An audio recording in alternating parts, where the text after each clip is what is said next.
बुधवार व्रत महत्म, विधि और कथा। जब पुण्य पाप की रचना हो चुकी तो उनके करने वाले लोगों को शुभाशुभ फल देने के लिए भगवान शिव ने इंद्र और यम के वारों का निर्माण किया। ये दोनों वार क्रमशः भोग देने वाले तथा लोगों के मृत्यु भय को दूर करने वाले हैं। भगवान शिव जी संसार रूपी रोग को दूर करने के लिए वैद्य हैं। वही सबके ज्ञाता तथा समस्त औषधियों के भी औषध है। इस प्रकार भगवान शिव जी ने सूर्य आदि 7 ग्रहों को, जो अपने ही स्वरूप भूत तथा प्राणियों के लिए सुख दुख के सूचक है, 7 वारों की रचना कर उनके स्वामी को निश्चित किए। वे सब नक्षत्रों के ज्योति मंडल में स्थित है। जैसे शिव जी के वार या दिन के स्वामी सूर्य है, शक्ति संबंधी वार के स्वामी सोम है, कुमार संबंधी दिन के अधिपति मंगल है, वैसे ही विष्णु वार के स्वामी बुध है। ये बुध पुष्टिदायक है। उनके लिए होम करना, दान करना तथा जप करना अथवा अग्नि में ब्राह्मण के शरीर में आराध्य देव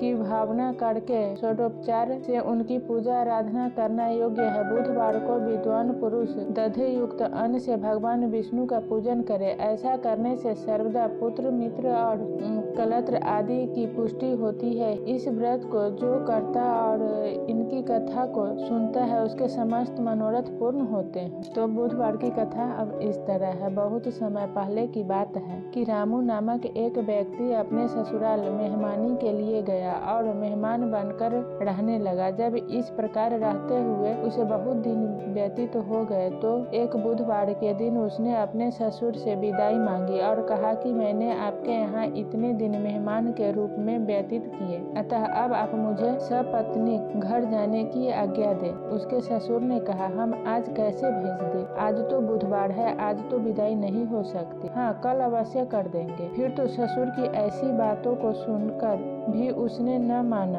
और जबरदस्ती बार बार आग्रह करने लगा। तब ससुर ने दामाद को पुत्री सहित विदा कर दिया। इस प्रकार बुधवार के दिन ससुराल से विदाई लेकर चला और रास्ते में कुछ ही दूर पहुंचा था कि उसकी स्त्री को प्यास लगी और वह रथ से उतरकर पानी लेने चल पड़ा। और जब थोड़ी देर में पानी लेकर आया तो देखता क्या है कि उसके स्थान पर उसी का स्वरूप धारण किए हुए एक अन्य पुरुष बैठा है। फिर तो उस अजनबी पुरुष को अपने ही समान पा वह बड़ा चकित हुआ और विचार करने लगा कि मेरे ही स्वरूप का यह कौन व्यक्ति है। ऐसा विचार कर क्रुद्ध होते हुए रामू ने उस व्यक्ति से पूछा, तुम कौन हो जो मेरी अनुपस्थिति में मेरी पत्नी के समीप रथ में बैठे हो? परंतु वह व्यक्ति बोला, पहले यह तो बताओ कि तुम कौन हो? तुम मुझसे क्यों पूछ रहे हो? और यदि पूछते हो तो मैं बताता हूँ कि यह मेरी स्त्री है। मैं इसे अपनी ससुराल से विदा करा के ला रहा हूँ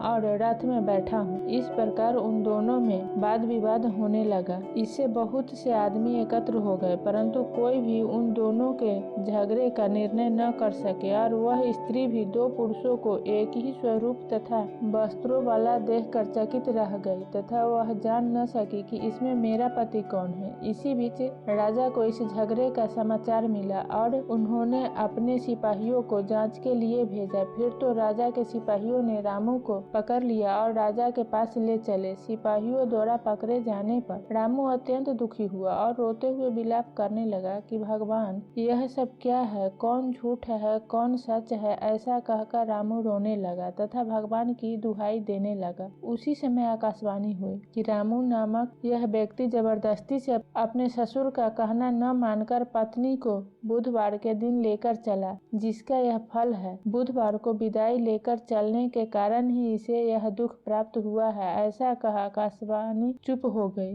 भगवान बुद्ध जी अंतर्ध्यान हो गए। फिर तो रामू ने भगवान बुद्ध की आराधना की, जिसके कारण वह राजा के सिपाहियों द्वारा मुक्त हो गया और भगवान बुद्ध की स्तुति करता हुआ स्त्री सहित घर आया और भगवान बुद्ध के प्रसन्नार्थ व्रत इत्यादि करने लगा। जो मनुष्य इस बुधवार व्रत को करता अथवा केवल कथा ही श्रवण करता या पठन पाठन करता है, उसको बुधवार के दिन गमन करने पर कोई भी कष्ट नहीं पड़ता।